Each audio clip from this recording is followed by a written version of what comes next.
Hi, folks. Welcome to the Chris Voss Show Podcast.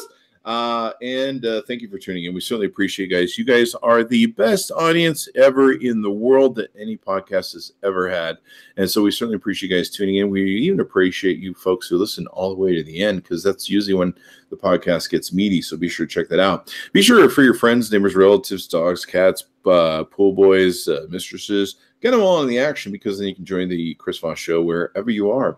Go to iTunes, Google Play. You can also go to youtube.com/Chris Voss and subscribe to the YouTube channel for the Chris Voss Show. What's really nice is we also have great reviews of all the latest phones there. We have all the latest products, technical stuff, and we have the new Siberian Husky puppy. So that's even more of a reason to subscribe, because God knows, why would you want to look at me in video?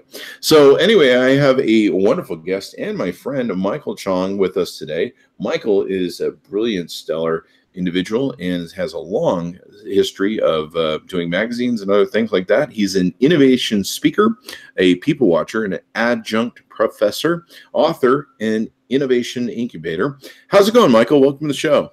Hey, nice for having me. Thanks for having me. Thanks for showing up and all that good stuff. I had lunch with you, a week or two ago and stuff. That's right. You got a chance to meet the puppy.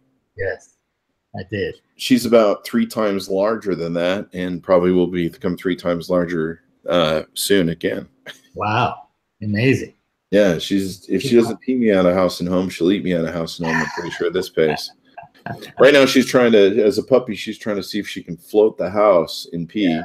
She's trying to create a moat around the outside, evidently, from what I understand. Yeah, I love it. That's too much. Yeah, I think I'm going to become a superhero. I'm going to become the pee warrior, because that seems to be. I've mopped my house, my tile floor downstairs. I've mopped it more times, I think, since I've gotten the puppy, than I've ever mopped a floor in my entire whole life. Yeah, it's just the daily 2 mops a day at least with what we're going on. Wow. So yeah, so fun is fun. Donald Trump keeps calling me. He seems to want her for some reason. I don't know what that's about. But something about Russia and Trump. So clearly he must have trained this dog. That's all I can say. Yeah, I love it. Which kind of explains why, I don't know, every time I talk to her, I feel like I'm talking to Putin. So I'm not sure what that means. Anyway, Michael, let's talk about your startup. People right now are going, wow, that's so dark. What's that about? Yeah. Yeah, this show's a real pisser. Michael, let's talk about your startup you're working on, your project. What's the name of it? I call it an innovation crusade. And it comes from my 15 years of professional speaking, where everyone is interested in innovation. But the reality is, once they get back behind their desk, they forget everything I told them, and nothing happens.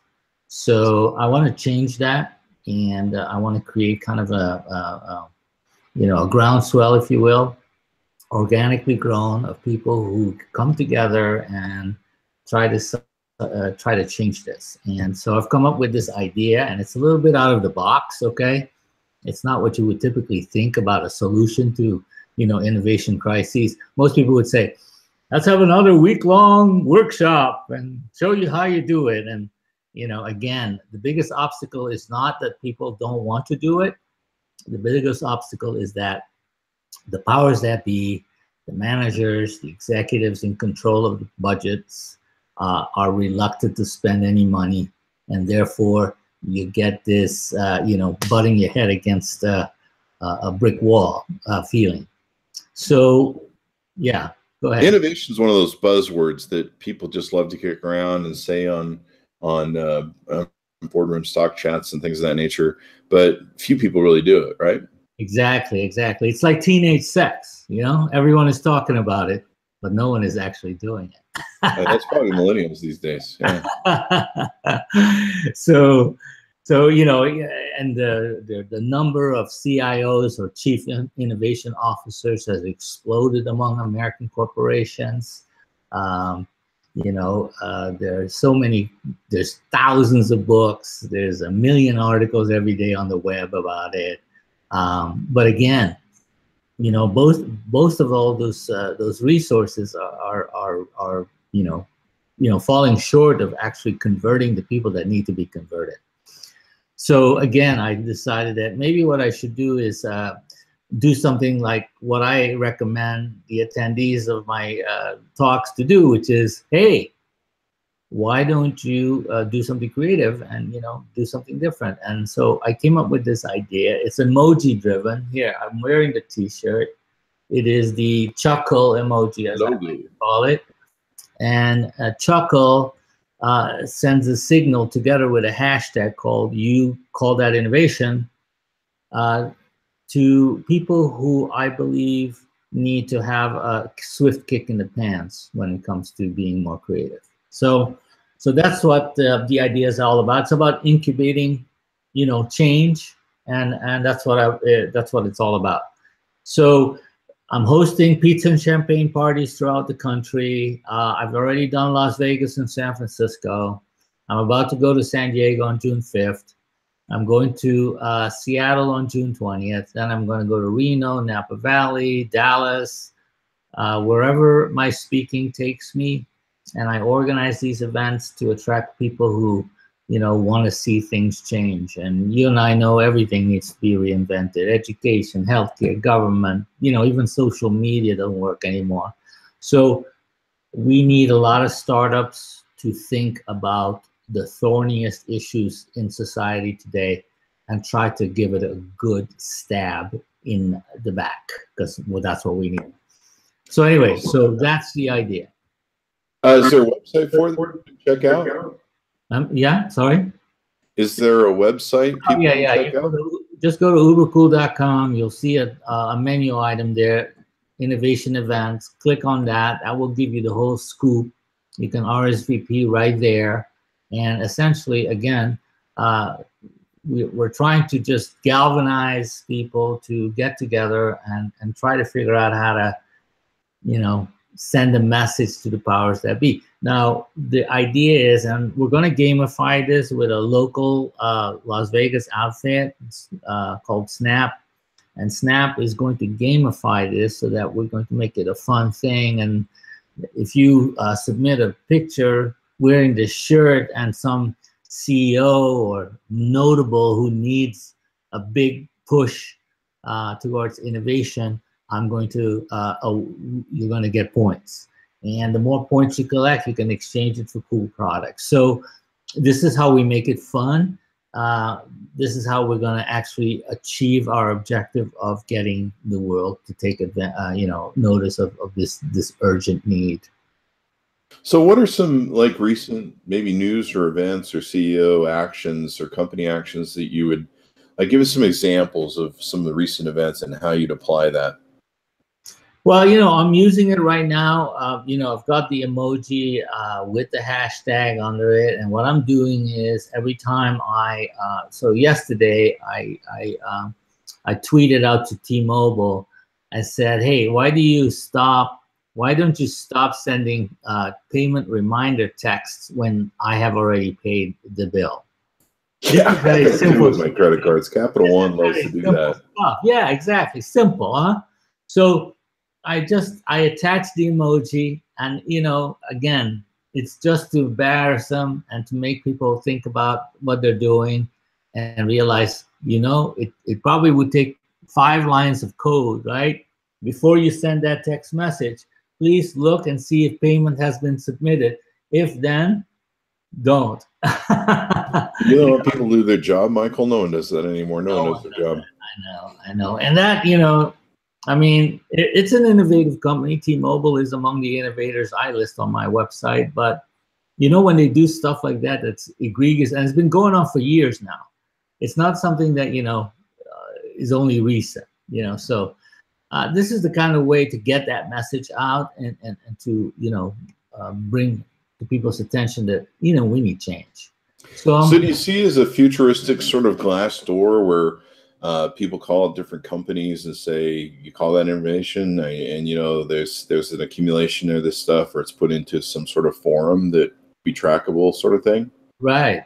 that's what I would like to achieve with it. Yes, absolutely. I'll start with that, like the worst practices in the world. I'll create a blog post around that, and you know, I'm going to try to, you know, build that out so we get a lot more people to contribute ideas for people who definitely need to be called out.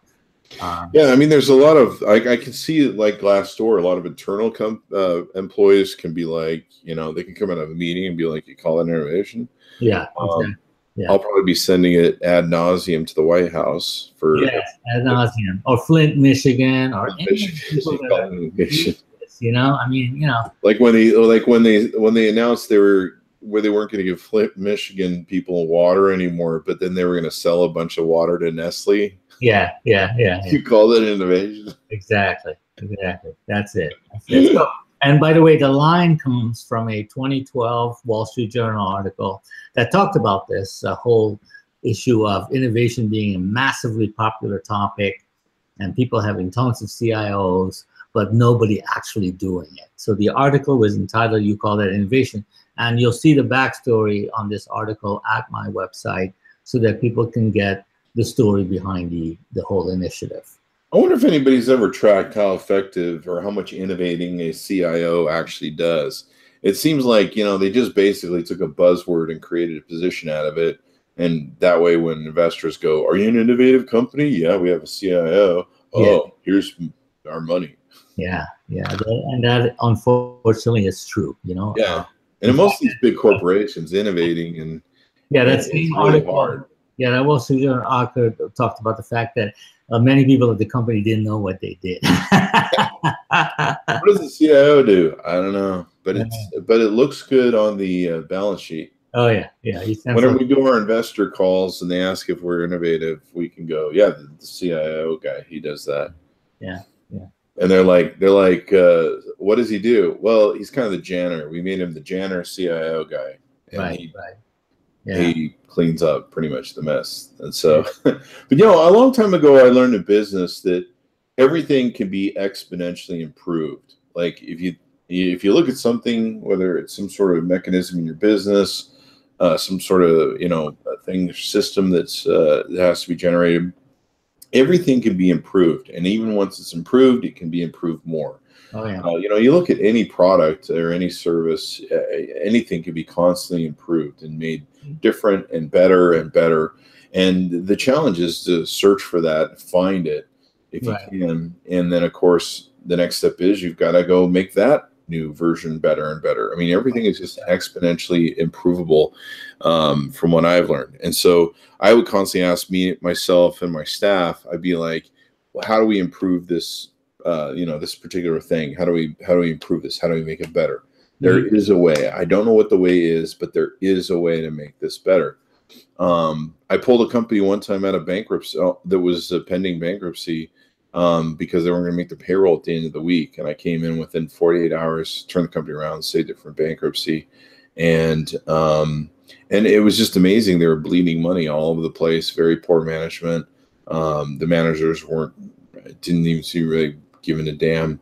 And I was able to pull it back and save it just from the cost cutting I did. You know, plugging up the holes of the bleed out of cash. Yeah. The managers were paying just extraordinary amounts of money to their friends that were the vendors, bleeding the company dry of cash. And I just switched vendors and saved tens of thousands of dollars. It was insane.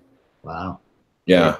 I mean, it's interesting how people chum up in business and like, well, he's my friend, so he's probably giving me good prices. And you're just like, no, he's charging you about 10 times more, and he's doing it because he knows that you think that.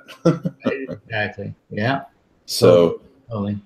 Yeah, it's called that case on. It's the you know, the process of continual improvement. Mm-hmm. And that's also, by the way, that's a good point about innovation. A lot of people think that they need to do breakthrough stuff, you know, iPod, iPhone. That's not necessarily true. You can apply very innovative methods on your website in terms of marketing or you know, customer service that already puts you in an innovative category because you are engaging with someone in a different way. So using an intercom on your website, for example, as a solution for you to chat with visitors, that's already innovative. That's the kind of stuff we need to see more of. So I try to focus people on, not try to, do the crazy ass breakthrough stuff that everybody wants, but, just try to improve your processes. So T-Mobile, you're very innovative when it comes to, getting rid of,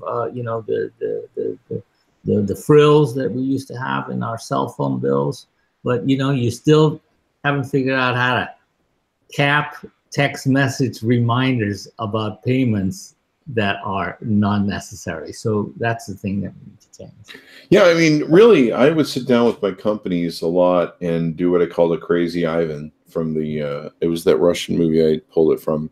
And the Crazy Ivan in the, it was the Red October, the Hunt for the Red October movie. Mm-hmm. And if you remember, the term was a Crazy Ivan is where the submarine, in case it's being stalked and it doesn't know it, it does a turnaround 90-degree about face. Right.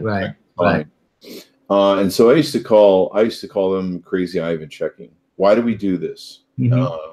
And sometimes I was the one who came up with the system or the procedure that we were using. And so I was still challenging myself. Why do I do it this way? Why did I build it this way? Right. Is there a better way? What is the better way? That's probably the better question. What is the better way to do this? Yeah. Because then your mind starts going, oh, okay, well, here's some ideas. And so sitting down with Yellow Pad with my business processes, and like you say, not doing, you don't need to do major innovations. Sometimes you just need to do little tweaks, and those little tweaks can maximize profit for you, and you can find areas where you're bleeding out revenue and stuff is costing you more money, et cetera, et cetera. It's the little things that add up that really tear you down. Yeah, I agree. And, again, start at simple stuff, and then take it up from there. And then when this model improves and you make more money, then you can budget more. But the other thing is that, one of the reasons why I really wanted to kick off this campaign is that 89% of executives don't budget for innovation. 89%. So as well as I do, wow. This is marketing executives. So my sense is that among the rank and file of regular sectors, the number is probably even worse. Yeah. So again, we need to improve that. If we can get that up even like 5 points, it's going to make a huge difference in this world of ours. Yeah, I think there's a lot of lip service, like you say, paid to the word innovation, and whether or not there's a lot of it being done is the real key. And huge organizations, there's so much paperwork, there's so much bureaucracy, even in government, it's worse. But just being able to innovate on a small scale and be able to do what you can. I mean, even when I was younger and I worked for corporations, I would try and innovate kind of in my own little box or space and try and figure out ways to do what I wanted to do better, because that made my job easier. Right. But yeah, every now and then the corporate gods would come walking down and tell us stupid stuff, and this is how you innovate. And that was it. So absolutely. What are you gonna do? What are you gonna do? That's what I say. What are you gonna do? You got to do something. That's what I figure. You got to do something. So you're going to launch a website behind this? No, not really. I'll just do it from my regular blog. And okay. And the events are hosted right there. You can RSVP on that page. The idea again, and by the way, this is all grassroots, and it's going to take years before this message gets out. But it's grassroots, and that's the way I'm keeping it. And I want that to grow into momentum where we can actually do smaller events in each city where I show people what I consider to be innovative, and that way we can get the juices flowing, because people just need to be motivated, they need to be inspired, and that's my job. Most definitely. I mean, inspiring people to do their job, care about their job, to want to improve their job. I mean, that's the one thing that you run into with innovation, where you see people and you go, why do you do it this way? And they go, I don't know. One of my favorite old stories is the new wife and the turkey story about innovation, and why do people do it this way, and challenging ideas on how it can be done better. And I'll reiterate the story here. There's a guy who marries his wife, they're newlyweds, And the first Thanksgiving, she pulls the drumsticks off the legs off the turkey, throws them in the garbage, puts the turkey in the oven, cooks it. And he goes, whoa, whoa, whoa, you know, dark meat's my favorite. Why are you throwing away the drumsticks? And she says, I don't know. My mom taught me that way of how to cook the turkey. And he says, well, that's crazy. He goes, why don't we call your mom and find out why she does it that way? Mm-hmm. And so they call the mom and go, why did you teach the daughter to do it this way? And she goes, I don't know. My grandmother taught me how to do this. So they call the grandmother, and the grandmother goes, I don't know. My mom taught me that's what you do. So it happens to be the great-grandmother's still alive. So they call her up and say, great-grandma, how come you always cut the legs off the turkey, threw them away? She goes, well, back in our day, they just barely came out with ovens, and they were barely big enough to hold just the turkey. So we would cut the legs off and throw them away. Now, of course, several generations later, we have much bigger ovens and plenty of room to put in a whole turkey. Right. But that's an example of where sometimes corporations just have this, why do we do it this way? I don't know. We always did it this way. Right. Has anybody thought of doing it better? Yeah. Well, no, because we've always done it this way, and it's just easier not to think about it. Right. Exactly. So, yeah. So being able to challenge your employees, being able to challenge yourself and go, why do we do it this way? Is this really innovation? Are we innovating? Small innovations, where they're tweaks, you know, they add up. Little tweaks. You know, I've always found in my business is just like little tweaks. You tweak this a little here, and money comes out. Right. Or you save money, or you find money that you're wasting, or maybe a process that's wasting money because it takes too long or doesn't process as well as it should. Yeah. And being able to find the innovations inside the organization, that's really fun. Yeah, that's incremental innovation. You know, make credit background checks faster online, that kind of stuff. That's incremental. And then you have orthogonal innovation, where you, for example, make a product better, like a Toyota Prius is a perfect example of that. And then you have breakthrough innovation, like, you know, the iPhone, which completely reinvents the category. Yeah, and there's only so many iPhones sort of innovation systems, right? I mean, there's only so many huge innovations you can make on that sort of scale. And I think that's where people maybe, when they hear the word innovation, they start thinking of something at this huge, broad level. But sometimes just simple things like systems, questioning why do we do it this way, can be innovative. Yeah. The breakthroughs are, television, radio, all the big platforms, CDs, was radically different than records. These are all big innovations. But again, like I said, you don't have to come up with big innovations. If you're a web startup and you're using Yotpo to provide, reviews on your e-commerce site, or you're using MailChimp and email, or again, Intercom for, embracing the visitor in a more positive way. I think that's innovation right there. So, again, and a lot of people don't use these things, Yeah. I'm actually trying to innovate the iPhone to a new level. And I probably should have everyone sign an NDA to hear this, but I'll go ahead and share it. I'm trying to work with Apple on a new concept of the iPhone.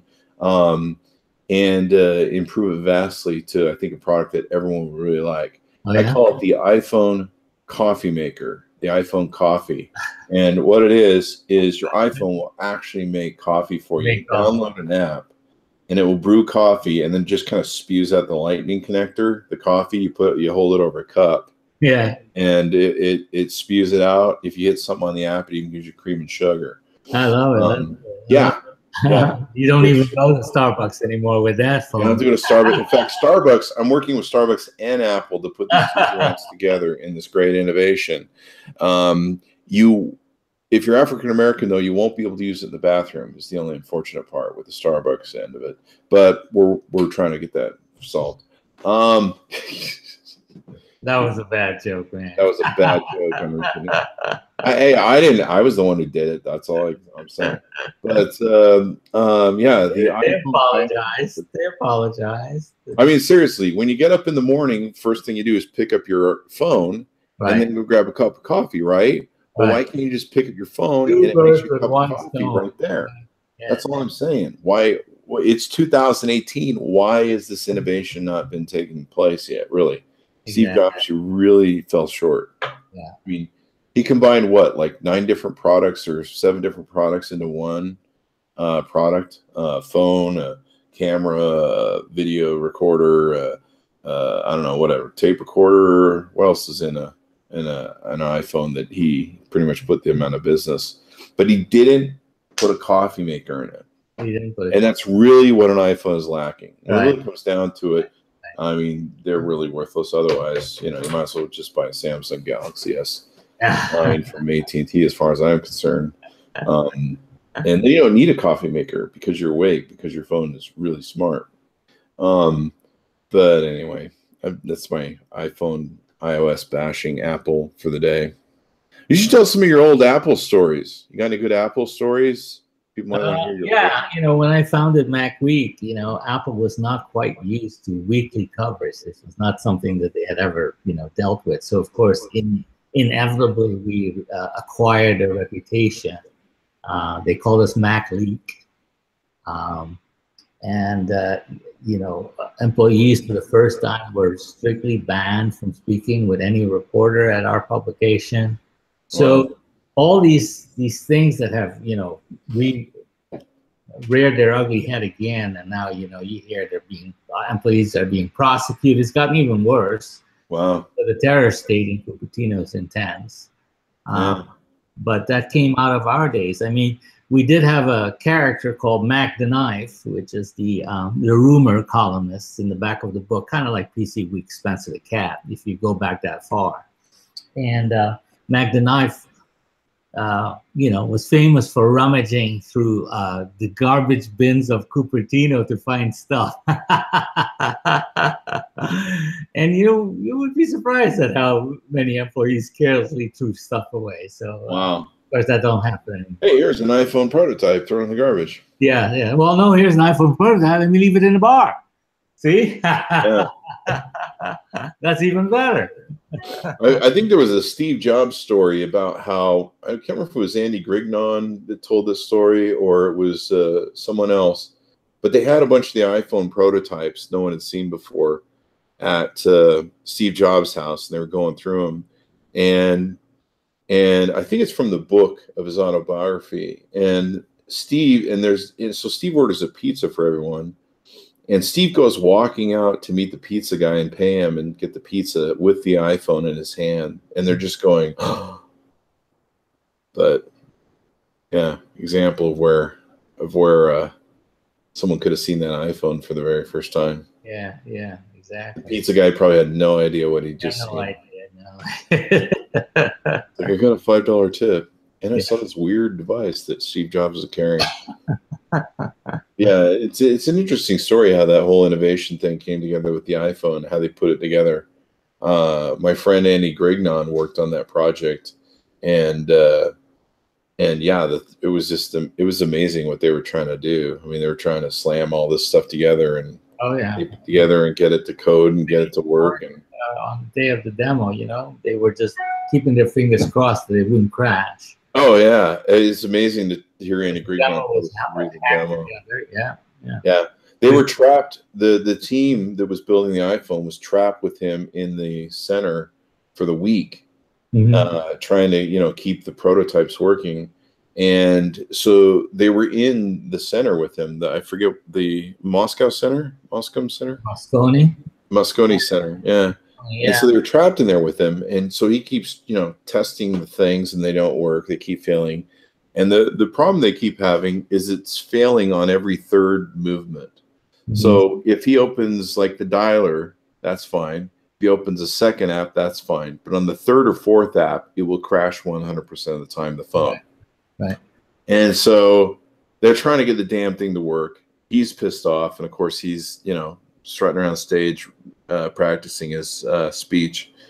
And they're just on pins and needles because they cannot get this thing to work. And I don't think it came out to 4 or 6 months after it was announced, because they literally announced a product that wasn't even. They did. That was one of those rare pre-announcements on Apple's part. Yeah.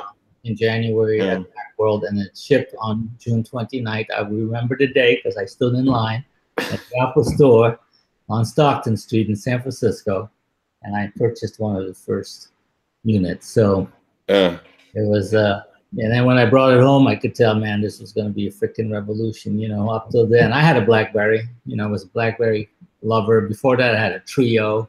I had all of the state-of-the-art phones. You know, Motorola Flip, all of the things that people wanted in those days. So.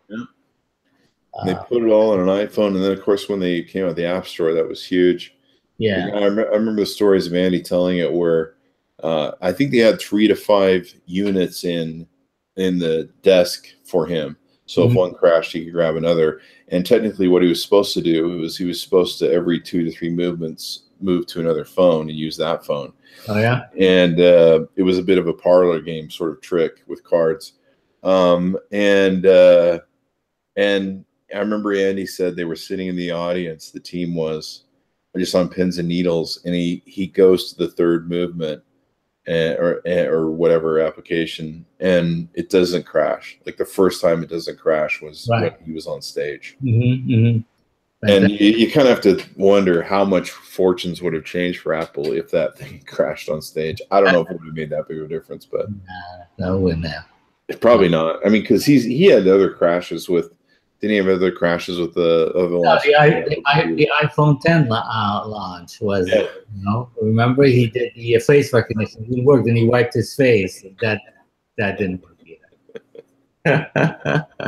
So it does happen. You know? You could have hashtagged him back then. You call this innovation? And not only Apple, Bill Gates, famous when he introduced the Windows 95 on stage. You know, bang! Got the blue screen of death.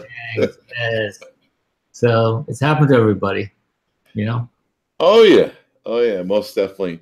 So Michael, give us the plugs again of where people can check this out on the interwebs. All right. So the website is ubercool.com, and just go to the top of the menu on the page, and you'll see a menu that says Innovation Events. Click on that, or you can go into the store and look at the shirts. Shirts are $25 each. All the monies will be pumped back into pizza and champagne parties. Meet us in San Diego on June 5th. Meet us in Seattle on June 20th.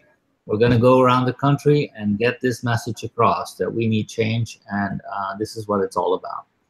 And we need to get people to move off their ass and do something. Innovate, for Christ's sake. Yes, exactly.